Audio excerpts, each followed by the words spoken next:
how one approaches power has to do with how they perceived power and how they experienced it when they were powerless.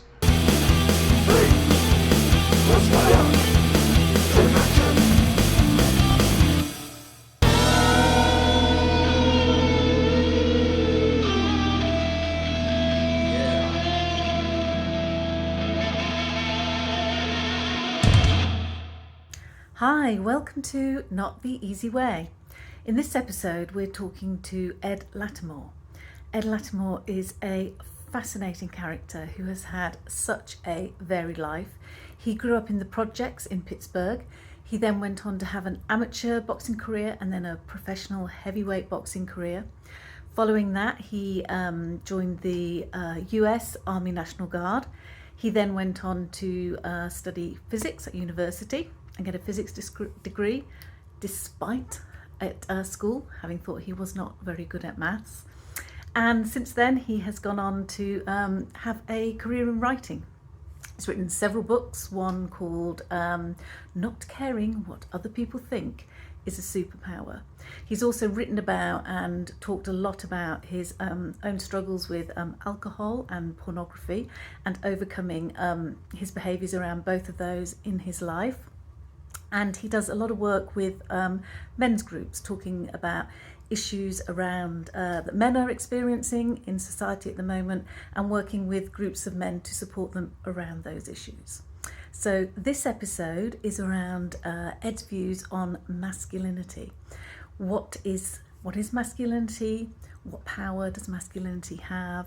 Is it positive? Is it toxic? Is it neither? How best can it be used? And how men should think about masculinity. Ed's spent a lot of time thinking about these issues, about his own experiences, people he supports, so hopefully you will find that he has a lot to offer you in thinking about this topic.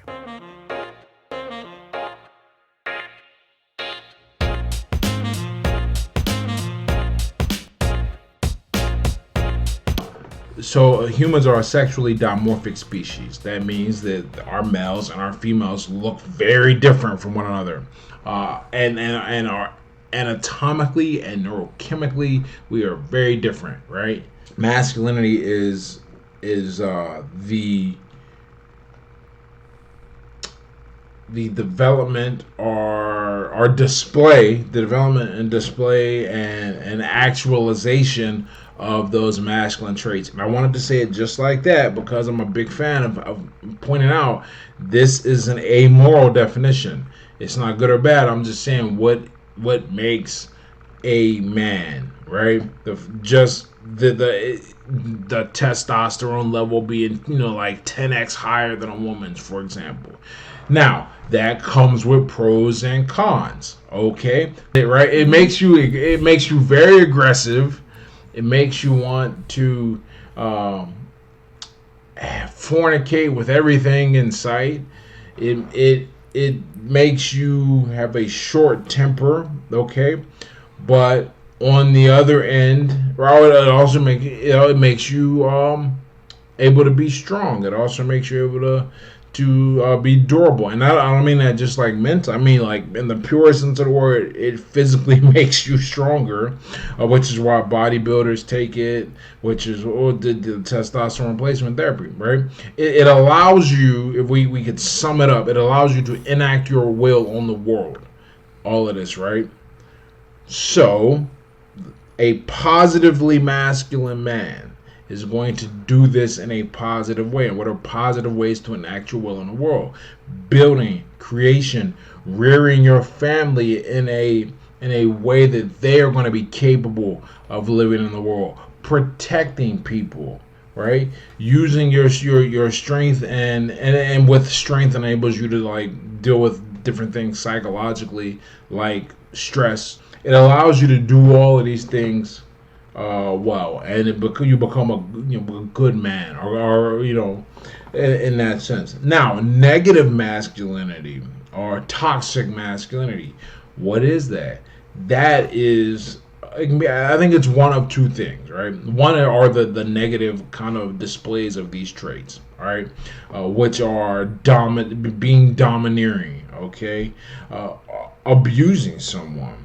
Abuse of power is the big thing that makes me angry. But to abuse power, people forget you gotta have power, and usually get power by taking, by being stronger, by out competing someone, or being higher in the social hierarchy. That kind of thing. That's a negative display of masculinity, a toxic one. The other toxic display, uh, this is a newer problem. This is more in line with what we see.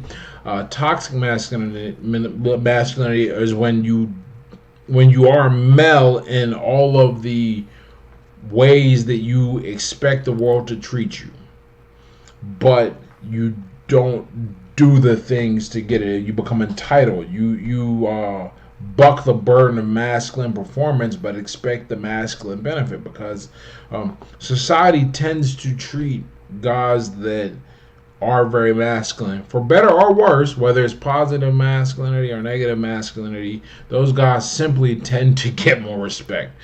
They tend to be revered more. They get more mating opportunities. It is a great scientific way to say that, right? Those guys tend to get more of those. The weaker guys still want those, the weaker masculinity, but they don't. They buck the burden of performance. They don't protect or conquer. They don't grow or they don't nurture people or control them. They don't do anything to kind of fulfill their DNA, for lack of a better term. The cool thing about humans, right, is that we have something that allows us to take a what we'll call them morals, right? It allows us to develop morals. It allows us to look at a thing and go, I have the power to do this. Should I do it? Let me weigh out why. And what we get to do as people is go, okay, we get to make a choice. So just because I can be a domineering, I don't have to be. I can be not nurturing. I can be instructive. I can beat someone, but I'm not going to do that. Instead, I'm going to protect people. Kind of do.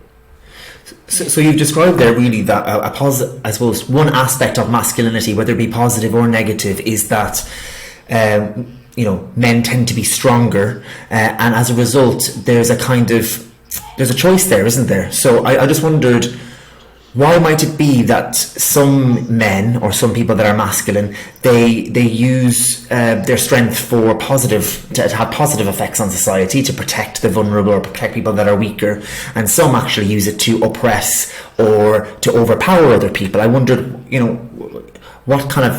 what influences that choice for you? No, this is a great question. The great questions are the ones I don't have an answer for. Immediately, that just means I haven't heard it, or it makes me think, and that's good. My speculation, and I'll probably refine this answer later and write about it or something, is that how one approaches power has to do with how they perceived power and how they experienced it when they were powerless.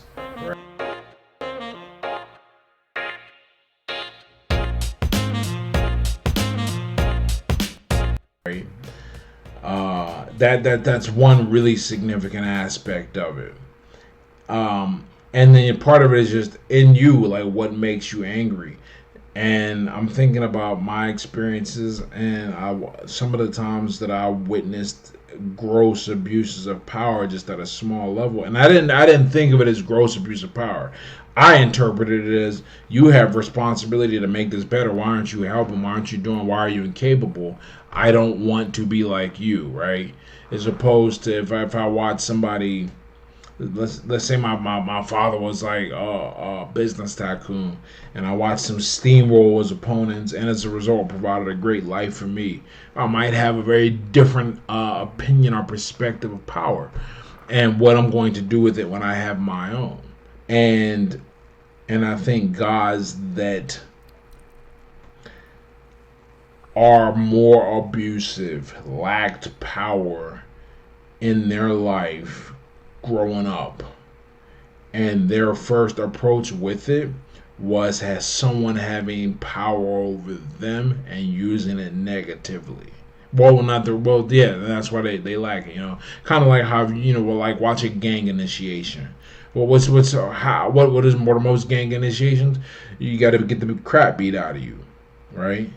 And then you're in the gang. So now you got this weird relationship. These guys, sometimes they don't hospitalize you, but they do some damage. And now you go, okay, I'm here. They show me I'm powerless. Now they build me up and I'm part of the group. This is how we're going to continue this. This is how I'm going to see power. This is how I'm going to use it. As opposed to, we'll say like the military and their initiation method is basic training, which is still the same kind of powerlessness and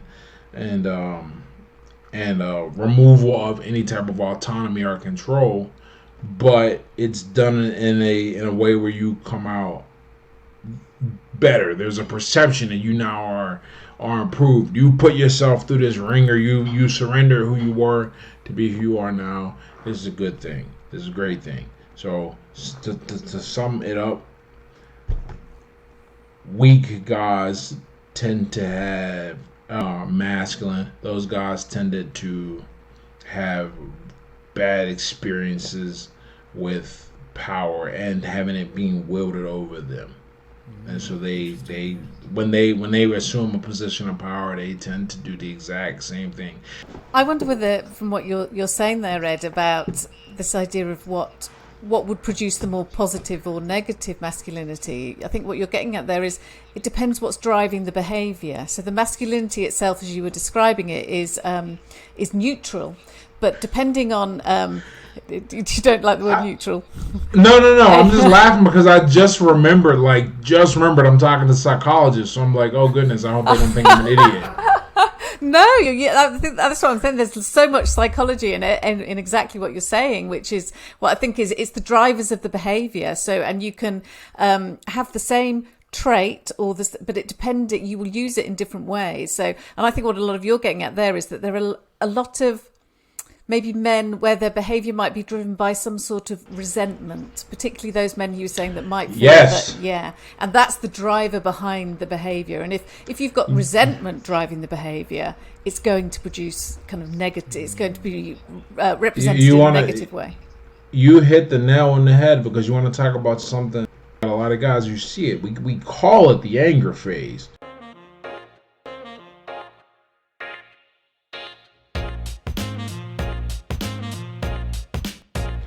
And a lot of guys never make it out of the anger phase. They're always angry about how things were and what happened to them, and they never move themselves past that point. So every interaction with a woman is somehow, some way driven with this kind of anger. Like, I've got to get back at you, or I've got to get back to a feeling like I have a sense of control over this interaction. And so a lot of them never find positive, fulfilling relationships, and it's because it's like, and I always described it as such, but I never made the connection until now. When you go from having no idea what you're doing with a girl, and you're just kind of being taken through the ringer, to like having some real agency and power, now you can become intoxicated with it. There is very rarely a guy that goes from nothing to something with no skill, or to some skill, to seeking out this material. He doesn't do that from a happy place, a happy experience. And now it's just a matter of, does he move from that? But the initial interactions, they are all driven by this feeling of inadequacy, this anger, this power that was voted over him from the opposite sex. And now it's like, I'm going to take it back and I'm going to show the world, and it becomes a very negative place, and some guys never get out of it. Yeah. I think a lot of the talk that's around in the culture at the moment, where toxic is associated, or used alongside masculinity, I think a lot of it is from women who have experienced men just like that, that they know yep. that actually that they're quite masculine men, but when the relationships that they're in with women, you realise that one of the drivers behind it is some sort of anger or resentment towards women in that relationship. But given it's a big deal. It is. But given that there's so much talk about that toxic masculinity, but you've talked about how it can be positive. What advice or action would you give to young men who might be listening to this about how they can make sure that they're on the road to do using the masculinity in that positive kind of way? So, one of the things that was kind of implied in all that talk we just did was that your first experience with power, or your first few experiences with power, they tend to shape how you perceive power. Okay, and this is why what we're talking about, how fathers in the home, active fathers in the home, are like a really big deal, because if you're a by virtue of having a child and trying to be there to do right by the child, you are providing some semblance of positive masculinity just by doing that.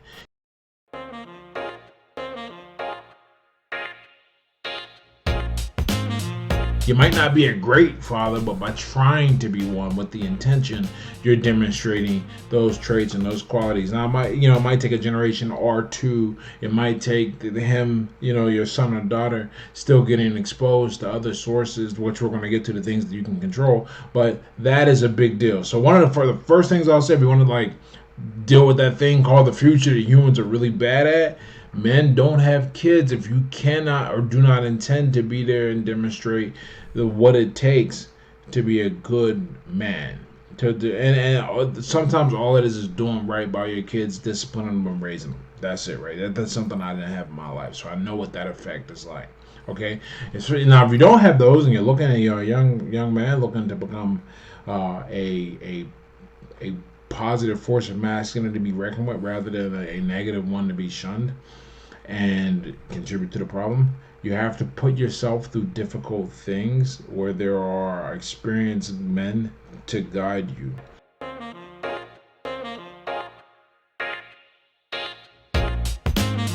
One of the best things that happened to me, I have this memory, and it really changed how I perceived a lot of things in my life.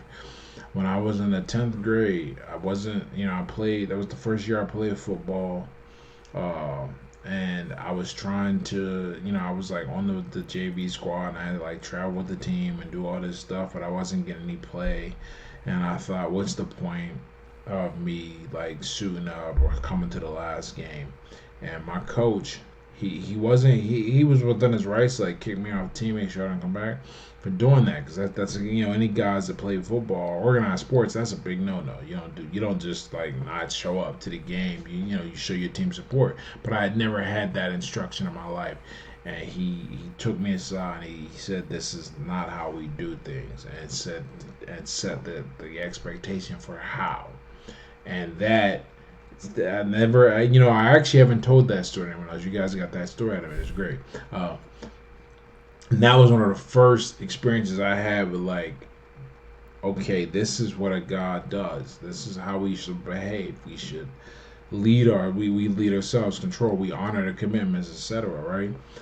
And so I wrote a great article for a friend's website, and one of the things I recommend for guys, if they were raised in a home with a single mom and they didn't get a chance to see any of that, get involved in tough physical sports. I never played baseball, so I don't know anything about that. I played football and I fought.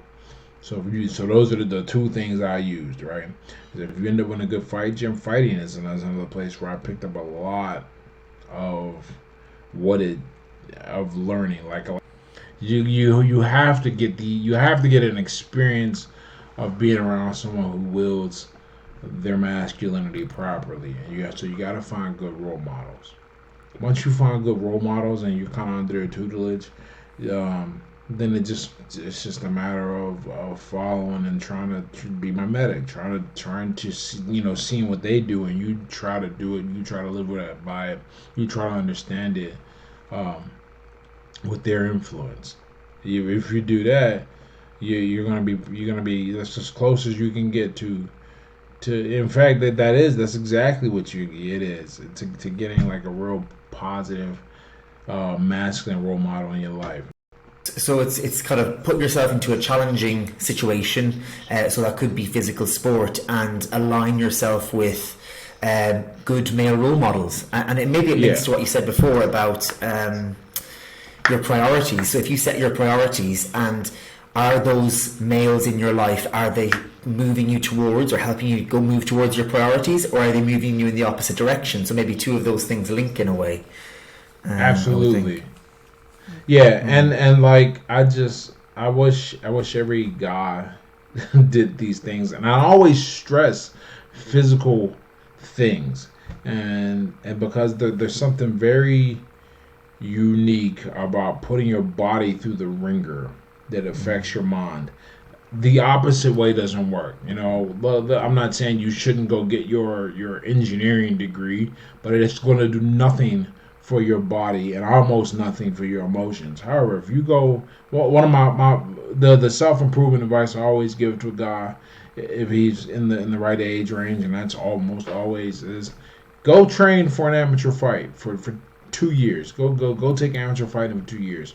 Yeah, I'm not telling you to become a pro. That's why I say the amateur part.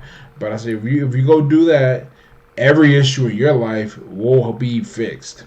Like anything that you think, you'll be physically more capable. You'll have the emotional strength to be more capable. All of this is going to make you better able to learn everything and do everything. I tell this story all the time. I have a post about it on my website.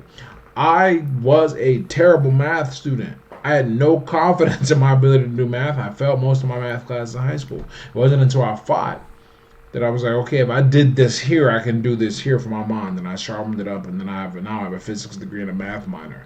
It's a long way from a kid who had no confidence and no ability and a terrible track record in mathematics. And that's just one place. And I got that from what I got to see. I said, I did this with my body, and I got my emotions under control. What else can I do?